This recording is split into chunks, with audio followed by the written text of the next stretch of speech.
Maria Santos, de 28 anos, trabalhava como babá há mais de 5 anos quando respondeu ao anúncio da família Almeida. Carlos Almeida, empresário bem-sucedido de 45 anos, e sua esposa Helena, arquiteta de 38 anos, procuravam uma cuidadora experiente para o pequeno Gabriel, de apenas 3 anos. A entrevista correu perfeitamente. Maria apresentou suas referências impecáveis, demonstrou carinho genuíno pela criança e foi contratada no mesmo dia. Os primeiros meses foram harmoniosos. Gabriel se adaptou rapidamente a Maria, que dedicava suas manhãs e tardes aos cuidados do menino enquanto os pais trabalhavam. A rotina era bem estabelecida: café da manhã às 8, brincadeiras no jardim, almoço, soneca da tarde e mais atividades até os pais chegarem por volta das 5 da tarde. Maria era pontual, carinhosa e Gabriel claramente gostava dela. Helena, no entanto, começou a demonstrar sinais de ciúme. Observava como o filho corria para os braços de Maria quando ela chegava, como ele pedia por ela quando estava ausente. Pequenos comentários ácidos começaram a surgir.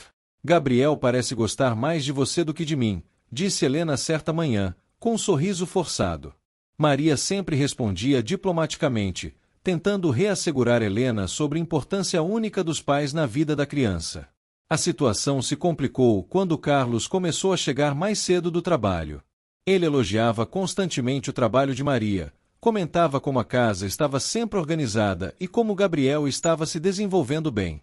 Esses elogios, que deveriam ser motivo de alegria, apenas intensificavam a paranoia crescente de Helena. Ela começou a fazer perguntas capciosas, questionar métodos de cuidado que nunca havia questionado antes e demonstrar uma frieza crescente com a babá. O primeiro incidente aconteceu numa tarde de terça-feira. Gabriel estava brincando no jardim com Maria quando tropeçou e ralou o joelho. Nada mais que um arranhão comum de criança, que Maria limpou e cuidou imediatamente. Quando Helena chegou e viu o curativo, sua reação foi desproporcional. Acusou Maria de negligência, questionou por que ela não estava supervisionando adequadamente a criança. Carlos tentou mediar, explicando que acidentes acontecem, mas Helena estava determinada a encontrar falhas. As semanas seguintes foram tensas. Helena começou a questionar cada decisão de Maria, desde a escolha dos lanches até os horários das atividades. Implementou regras rígidas e contraditórias, mudando-as constantemente. Maria sentia-se como se estivesse sendo testada continuamente, mas mantinha sua profissionalidade e dedicação ao Gabriel, que permanecia feliz e saudável sob seus cuidados. A gota d'água veio numa sexta-feira ensolarada de setembro. Maria havia levado Gabriel ao parque próximo, como fazia regularmente. O menino estava brincando no escorregador quando começou a chorar intensamente. Ao se aproximar, Maria descobriu que ele havia se machucado no braço ao descer de forma incorreta. Não parecia ser nada grave, mas Gabriel estava assustado e com dor. Maria imediatamente ligou para Helena, explicou a situação e sugeriu levar Gabriel ao médico por precaução. Helena chegou ao parque furiosa. Sem nem examinar adequadamente o filho, começou a gritar com Maria na frente de outras famílias. Acusou-a de irresponsabilidade, de não cuidar adequadamente de Gabriel, de ser incompetente. Maria tentou explicar que acidentes são comuns em crianças dessa idade, mas Helena não queria ouvir. No hospital, o médico confirmou que era apenas uma leve distensão, nada que uma tipoia por alguns dias não resolvesse. Mas o dano estava feito. No domingo seguinte, Helena ligou para Maria comunicando que seus serviços não seriam mais necessários. Alegou que não podia mais confiar em alguém que permitia que seu filho se machucasse repetidamente. Maria ficou chocada. Em 5 meses de trabalho, havia tido apenas 2 pequenos incidentes, ambos acidentes normais da infância. Tentou conversar, explicar, mas Helena foi irredutível. Carlos, que sempre a defendeu, dessa vez permaneceu em silêncio, claramente pressionado pela esposa. Maria partiu no domingo à noite, despedindo-se de Gabriel com o coração partido. O menino chorou, não entendendo por que sua babá querida estava indo embora. Maria prometeu que talvez se vissem novamente, mas por dentro sabia que Helena nunca permitiria. A segunda-feira trouxe uma surpresa devastadora. Helena ligou para as antigas famílias empregadoras de Maria, espalhando sua versão dos fatos. Contou que Maria era negligente, que seu filho havia se machucado múltiplas vezes sob os cuidados dela, que ela não seguia instruções e era irresponsável. Uma das famílias, os Costa, que haviam dado uma referência brilhante para Maria, ficaram chocados ao receber a ligação. Estamos realmente surpresos, disse a senhora Costa Helena. Maria cuidou de nossos gêmeos por 2 anos e nunca tivemos qualquer problema. Ela era extremamente cuidadosa e carinhosa. Mas Helena insistiu em sua versão, plantando sementes de dúvida. A situação piorou quando Maria tentou se candidatar a novas posições. Helena, descobrindo através de conhecidos mútuos onde Maria estava se candidatando, ligava para as famílias potenciais. Sua estratégia era sutil mas eficaz. Não fazia acusações diretas, mas plantava dúvidas. Vocês conhecem Maria Santos? Ela trabalhou conosco. Bem, prefiro não comentar, mas se eu fosse vocês, investigaria muito bem as referências. Em questão de 2 semanas, Maria havia perdido 3 oportunidades de emprego promissoras. As famílias, mesmo sem acusações concretas, preferiam não correr riscos quando se tratava da segurança de seus filhos. Maria começou a perceber o padrão, mas não sabia como combater insinuações vagas e campanhas de difamação sutis. A pressão financeira começou a se intensificar. Maria havia saído do emprego anterior para trabalhar com os Almeida e agora estava sem renda há 1 mês. Suas economias diminuíam rapidamente entre aluguel, alimentação e outras necessidades básicas. Pediu ajuda a amigas do ramo, mas todas haviam ouvido rumores sobre ela. Nada específico, apenas sussurros de que havia problemas com a família anterior. Desesperada, Maria decidiu procurar um advogado. Dr. Roberto Mendes, especialista em direito trabalhista, a recebeu em seu escritório numa tarde de outubro. Após ouvir sua história, ele foi direto: Maria, você tem um caso de difamação, mas precisamos de provas. Palavras contra palavras são difíceis de provar em tribunal. Você tem algo concreto que demonstre que as acusações são falsas? Maria explicou que nunca houve qualquer documento formal sobre negligência, que os incidentes foram acidentes menores e que suas referências anteriores eram excelentes. Isso ajuda, disse Dr. Roberto, mas Helena pode alegar que está apenas compartilhando sua experiência genuína. Precisaríamos provar má-fé ou demonstrar que as alegações são objetivamente falsas. Enquanto isso, a vida de Gabriel com a nova babá, Fernanda, não estava indo bem. Helena, traumatizada pelos incidentes com Maria, havia se tornado superprotetora ao extremo. Estabeleceu regras rígidas demais para uma criança de 3 anos: nada de parques, brincadeiras limitadas ao interior da casa, supervisão constante e excessiva. Gabriel, acostumado à liberdade e carinho de Maria, estava claramente infeliz. Carlos notou a mudança no comportamento do filho. Gabriel estava mais quieto, chorava frequentemente e perguntava por Maria constantemente. Onde está a tia Maria? Tornou-se uma pergunta diária que partia o coração de Carlos. Fernanda, embora competente, seguia as instruções rígidas de Helena ao pé da letra, resultando em um ambiente muito mais restritivo para Gabriel. As brigas entre Carlos e Helena se intensificaram. Ele questionava se não haviam sido injustos com Maria, se os incidentes realmente justificavam a demissão e subsequente campanha para prejudicar sua carreira. Helena, por outro lado, defendia suas ações ferozmente, alegando que estava protegendo o filho e alertando outras famílias sobre uma babá perigosa. Você não entende, Helena gritava durante uma discussão particularmente acalorada. Eu sou a mãe dele. Minha obrigação é protegê-lo, mesmo que isso signifique ser vista como a vilã. Você preferia que eu ficasse quieta e deixasse outras crianças se machucarem? Carlos, exausto pelas brigas constantes e preocupado com o bem-estar de Gabriel, sugeriu que talvez devessem reconsiderar. Helena, Maria trabalhou para 3 famílias anteriores sem problemas. Talvez realmente foram apenas acidentes. Mas Helena via isso como traição, como se Carlos estivesse priorizando uma estranha sobre a segurança da própria família. 2 meses se passaram e Maria ainda estava desempregada. Havia conseguido alguns trabalhos temporários como faxineira e cuidadora de idosos, mas nada na área em que se especializara. Suas referências estavam manchadas, sua reputação arruinada por sussurros e insinuações. A depressão começou a se instalar. Maria, que sempre foi uma pessoa otimista e dedicada, começou a questionar sua própria competência. Talvez eu realmente seja uma babá ruim, confessou a sua melhor amiga, Carla, durante um almoço numa tarde cinzenta de novembro. Talvez eu não tenha percebido meus próprios erros. Talvez Helena esteja certa. Carla, que conhecia Maria há anos, ficou indignada. Maria, você cuidou dos meus sobrinhos várias vezes. Você é maravilhosa com crianças. Essa mulher está destruindo sua vida por ciúme ou paranoia. Não deixe ela te convencer do contrário. Mas as palavras de apoio, embora calorosas, não pagavam contas ou restauravam a carreira destruída de Maria. Ela começou a considerar mudar de carreira completamente, talvez voltar a estudar, começar do zero em uma área diferente.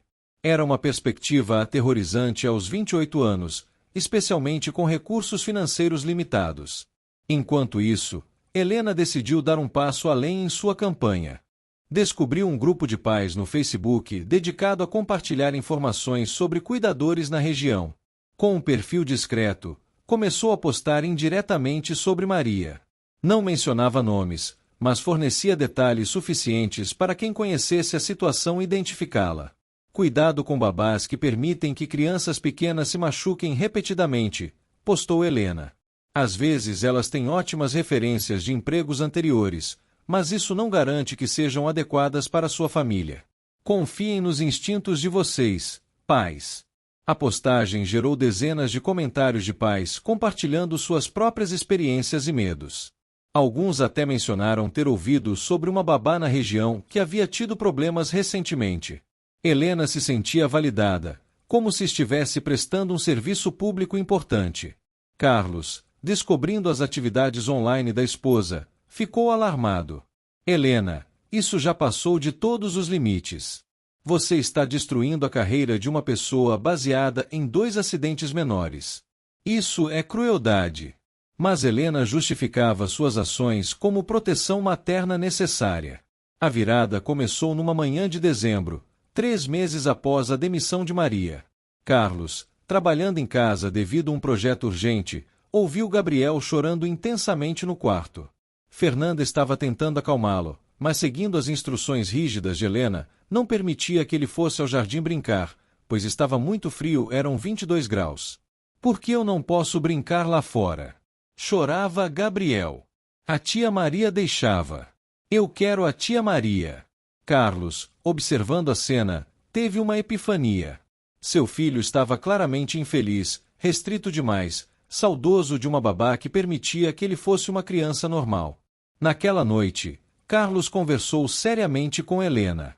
Olha para nosso filho, Helena. Ele não está feliz.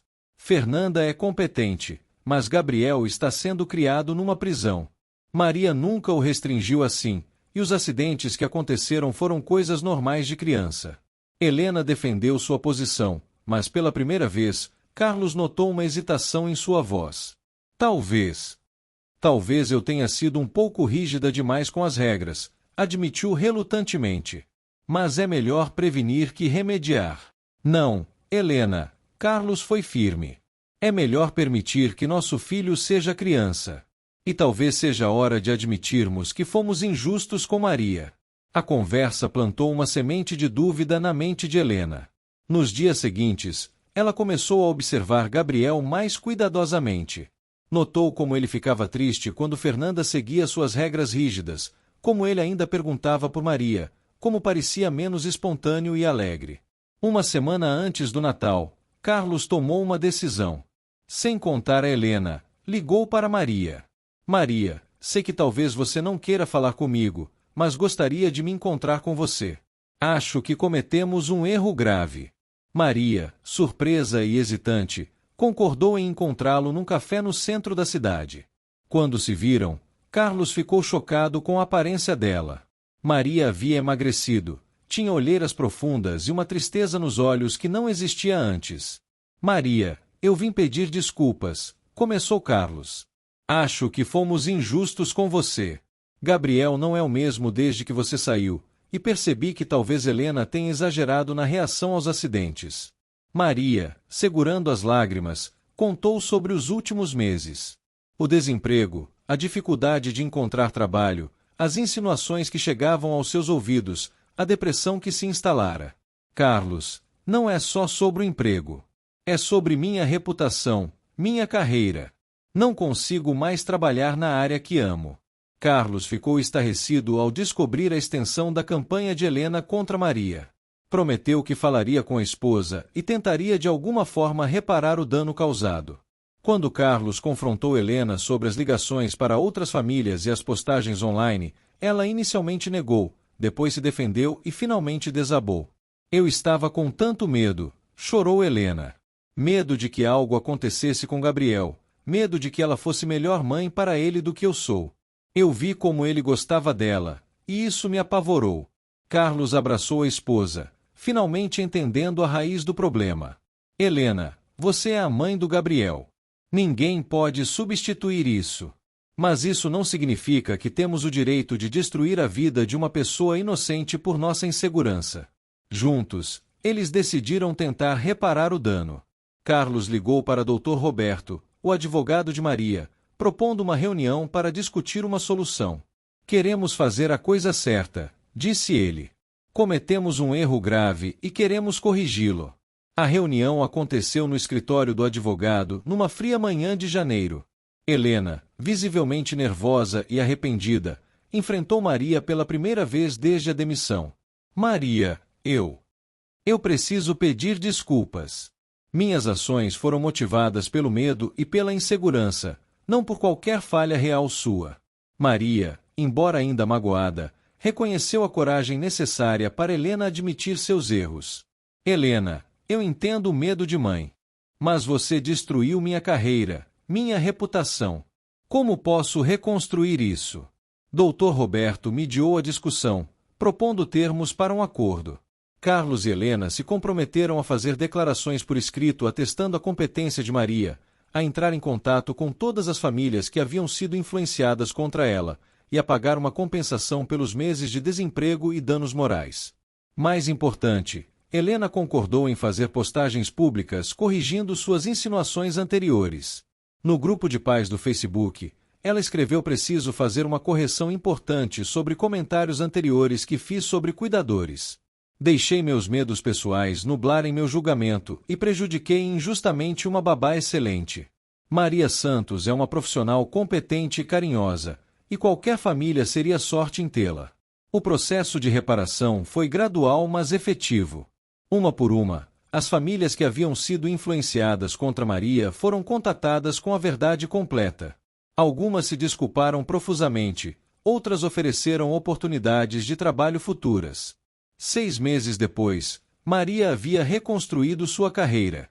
Estava trabalhando para uma família adorável, os Ferreira, cuidando de 2 crianças que a adoravam. Sua confiança retornou gradualmente, junto com sua paixão pelo trabalho com crianças.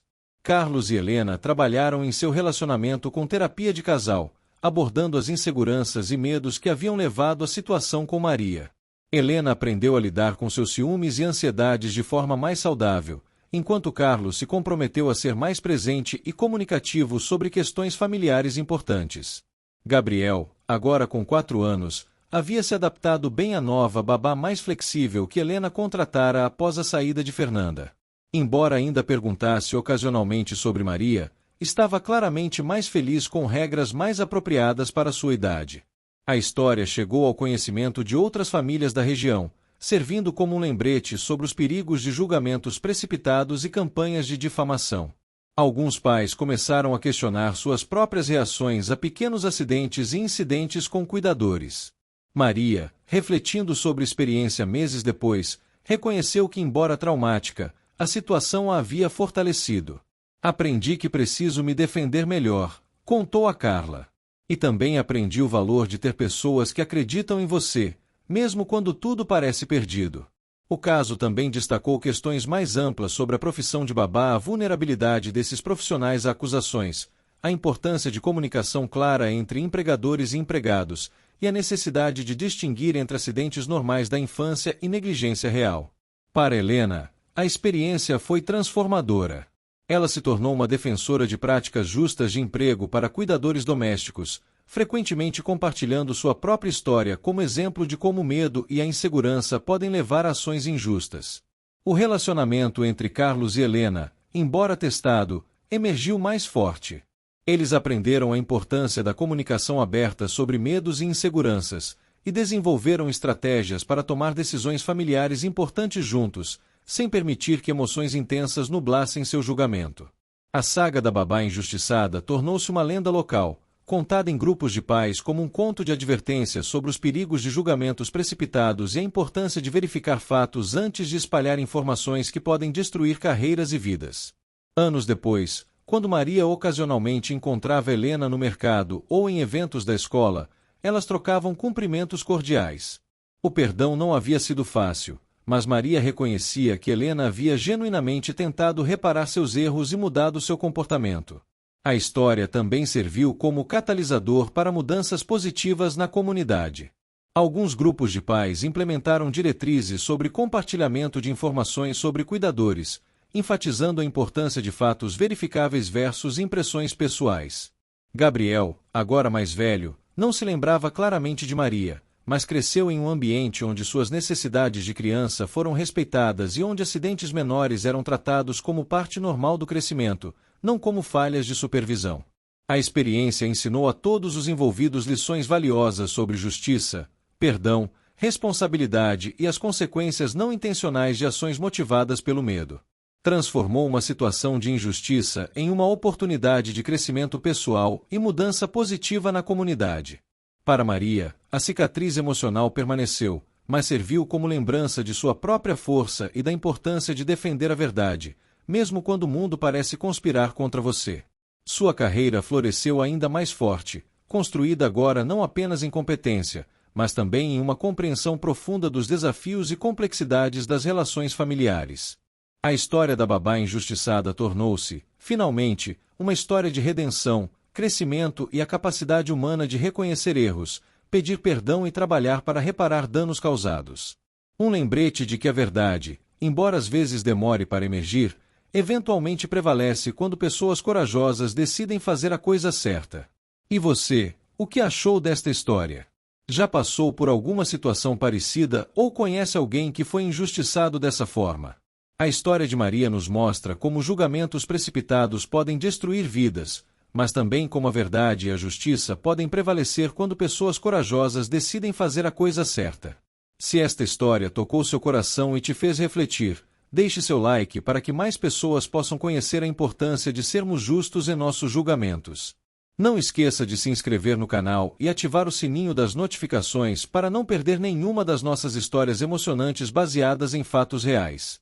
Compartilhe este vídeo com seus amigos e familiares, principalmente com aqueles que têm filhos ou trabalham como cuidadores. Histórias como a de Maria precisam ser contadas para que possamos todos aprender e evitar que injustiças como essa se repitam. E se você gostou deste conteúdo, confira nossa playlist com outras histórias reais que vão te emocionar e fazer você refletir sobre a vida. Até a próxima história!